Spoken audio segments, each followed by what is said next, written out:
Bonjour à tous, bienvenue sur Psychobrio. Aujourd'hui, nous allons répondre à la question qu'est-ce que la rumination? Donc, avant de commencer, n'hésitez pas à vous abonner et aussi à appuyer sur la cloche de notification. Comme ça, vous serez alerté à chaque fois que je télécharge une nouvelle vidéo. Donc, la question pour aujourd'hui, c'est qu'est-ce que la rumination?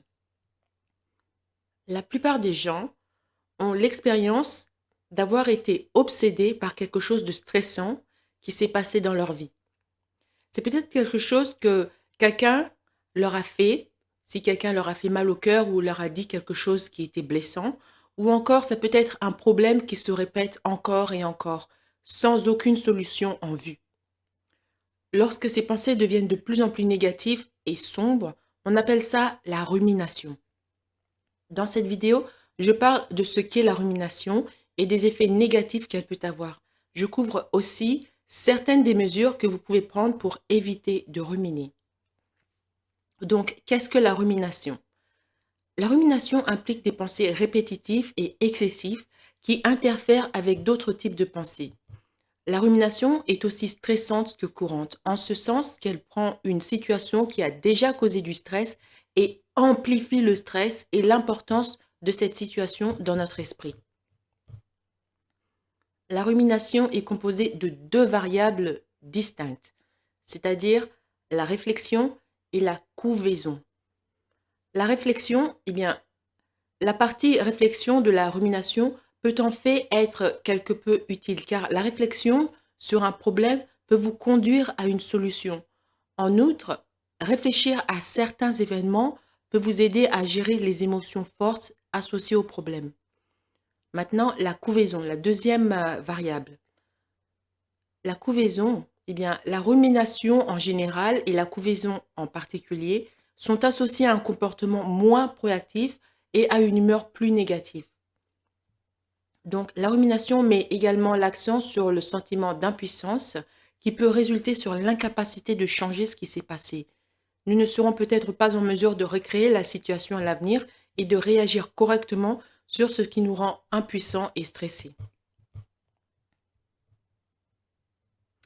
On sait que réaliser combien d'énergie nous mettons à ruminer sur la situation peut conduire à encore plus de sentiments de frustration lorsque nous réalisons que nous avons laissé la situation continuer à nous gâcher la journée.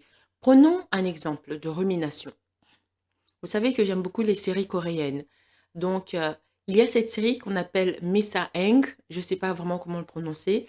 Misaeng, c'est Misaeng. Si vous avez l'occasion de regarder cette série, franchement, je vous dis, regardez. C'est très, très bien écrit. Les acteurs sont excellents. Et si vous en avez marre des histoires à dormir debout et des histoires de violence qui n'ont ni queue ni tête, Misaeng est pour vous. Donc, dans cette série, il y a un jeune homme, dans la série, il s'appelle Jang Gure. Donc, ce jeune homme, Jang Gure est un jeune homme qui a finalement trouvé un emploi qui va l'aider à supporter sa famille. Et dans cet emploi, il fait du mieux qu'il peut pour impressionner son boss. Malheureusement, un jour, il fait une erreur et en conséquence, son chef de service est viré. C'est une situation tragique pour Jang Gure, au point qu'il en est devenu dépressif. Il essaie de demander pardon à son chef de service, mais il ne sait pas comment remédier à cette crise. Alors il rumine au point qu'il en perd le sommeil.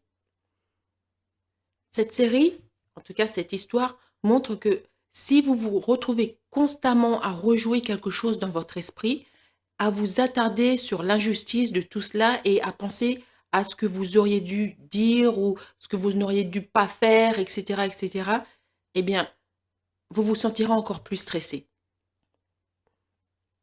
Maintenant, voyons les causes de la rumination. Vous vous demandez peut-être pourquoi est-ce que les gens sont-ils obsédés par les choses? Il semble que différentes personnes soient obsédées par les choses pour différentes raisons.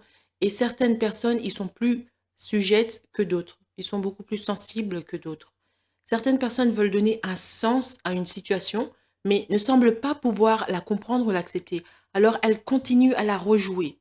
D'autres personnes veulent être rassurées sur le fait qu'elles ont pris la bonne décision. Prenons un exemple. Vous savez, je parle souvent du cas de Marjorie et sa mère, surtout dans ma série sur les mères narcissiques. Si vous voulez en savoir plus, si vous voulez savoir plus de détails sur ce qui s'est passé, regardez la série sur les mères narcissiques. Donc, finalement, Marjorie a décidé qu'elle va ignorer sa mère. Elle en a marre. Sa mère est narcissique et lui cause des tas de problèmes, physiques et même mentaux.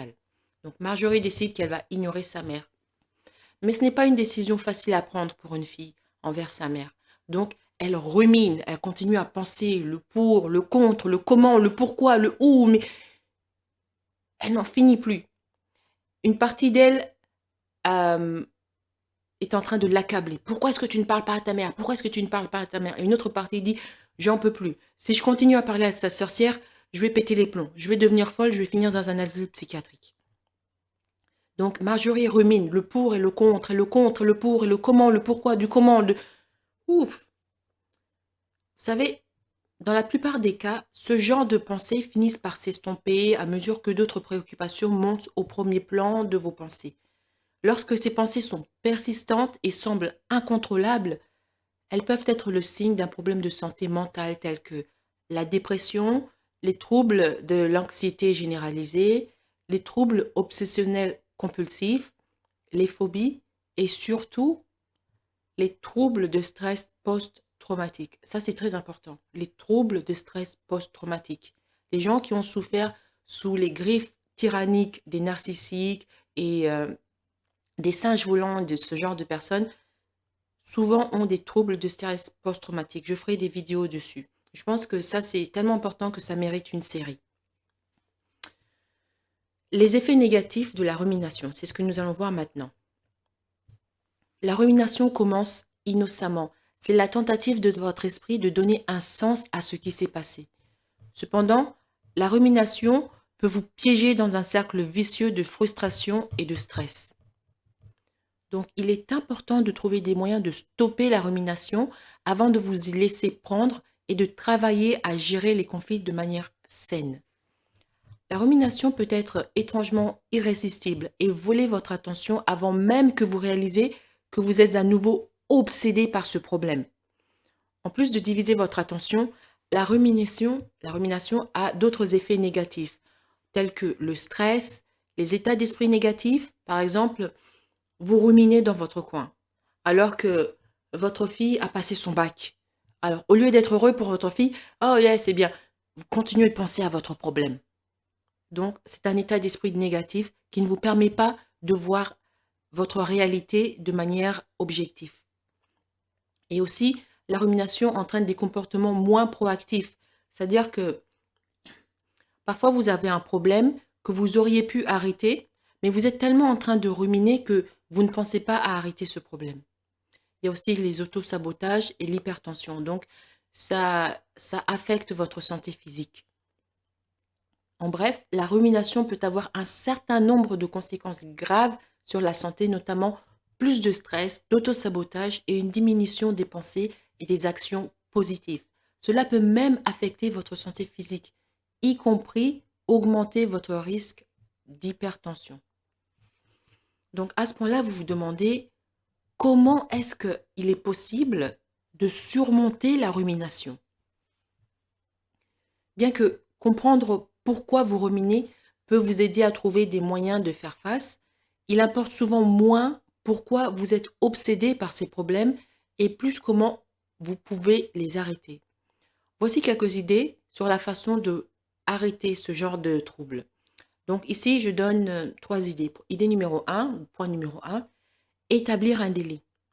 Il peut être utile d'obtenir le soutien et la validation de votre entourage, mais trop de discussions sur les torts perpétrés par d'autres peuvent conduire à une dynamique négative.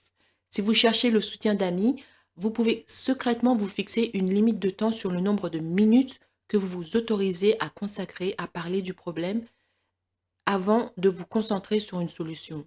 Ensuite, réfléchissez à des solutions avec votre ami ou seul dans un journal. Par exemple, Marjorie, vous savez qu'elle rumine à propos de sa mère, le fait qu'elle a arrêté de parler à sa mère, qu'elle a arrêté tout contact, c'est non-contact. Donc, pour arrêter de ruminer, elle va voir une de ses copines et elle décide de lui parler. Elle décide, je vais parler à cette copine, c'est une copine qui est attentive, qui est d'accord pour écouter ses problèmes. Donc Marjorie décide, je vais parler à ma copine de mon problème juste pendant 20 minutes. Et après ces 20 minutes, je vais parler de solutions que je peux trouver. Nous allons discuter de solutions, de qu'est-ce qu'on peut faire pour résoudre ce problème. Donc elle va voir sa copine et plutôt que de faire ce qu'elle a l'habitude de faire, c'est parler pendant des heures et des heures et le pourquoi, le comment, de ruminer, elle prend juste 20 minutes pour discuter du problème de la rumination avec sa copine et après ces 20 minutes, elle commence à parler de solutions éventuelles ou du moins à rechercher avec sa copine quel genre de solutions elles peuvent amener pour résoudre ce problème. Donc ça, c'est le point numéro 1, établir un délai. Le point numéro 2, garder l'esprit ouvert. Il a été suggéré par plus de quelques thérapeutes que ce qui nous dérange vraiment chez les autres peut être un simple reflet de ce que nous n'acceptons pas en nous-mêmes. Lorsque vous pensez à ce que l'autre personne a fait pour vous mettre en colère, pouvez-vous essayer de tirer parti d'une expérience similaire en vous-même pour mieux apprécier son point de vue et les raisons pour lesquelles cette personne a fait ce qu'elle a fait? Par exemple, vous pouvez vous dire quelque chose comme elle n'a pas voulu me prêter sa voiture ce jour-là.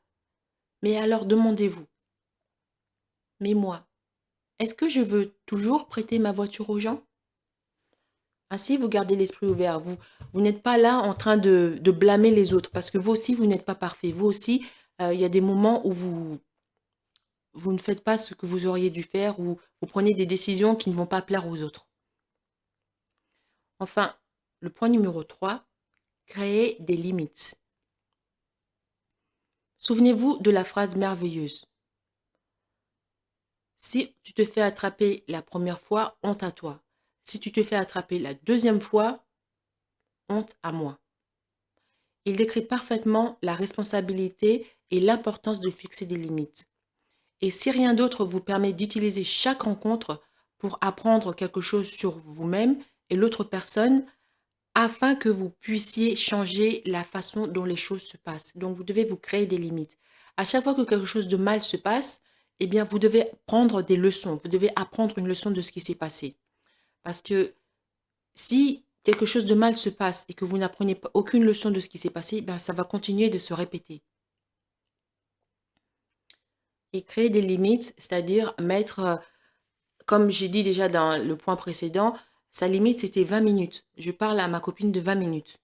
Donc, voyez votre situation et voyez comment est-ce que vous pouvez créer des limites saines. Donc, pour conclure, regardez ce qui s'est passé avec l'œil du changement, non pas pour blâmer l'autre personne de vous avoir blessé, mais pour trouver des solutions qui empêcheront la même situation de se reproduire 2 fois. Ou pourriez-vous dire non plus tôt? Ou vous pouvez vous protéger davantage à l'avenir? Plutôt que de rester blessé ou en colère, soyez proactif. Donc, dans la série Miss Aang, la série coréenne, le jeune homme qui avait fait une bêtise, qui a fait que son chef d'équipe a perdu son boulot. Donc, ce jeune homme s'est finalement lié à son chef d'équipe, son ancien chef de service, et tous les deux, ils ont créé un business ensemble.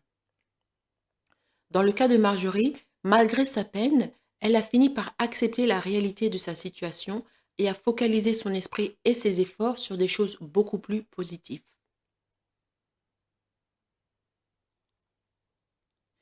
Pour faire tout cela, eh bien, vous aurez besoin d'un peu de pratique. Ça prend un peu de temps. Mais vous pouvez changer vos schémas de pensée habituels. Pour ce faire, vous devrez être patient avec vous-même et rester concentré sur l'avenir. Vous devez avoir un point de vue de votre avenir qui est positif. Vous devez construire votre avenir. Voilà. Merci d'avoir écouté cette vidéo. Avant de partir, j'aimerais vous demander d'appuyer sur le bouton like, en tout cas le petit pouce. Comme ça, vous allez liker ma vidéo et ce sera un très grand support pour ma chaîne. Merci, à bientôt.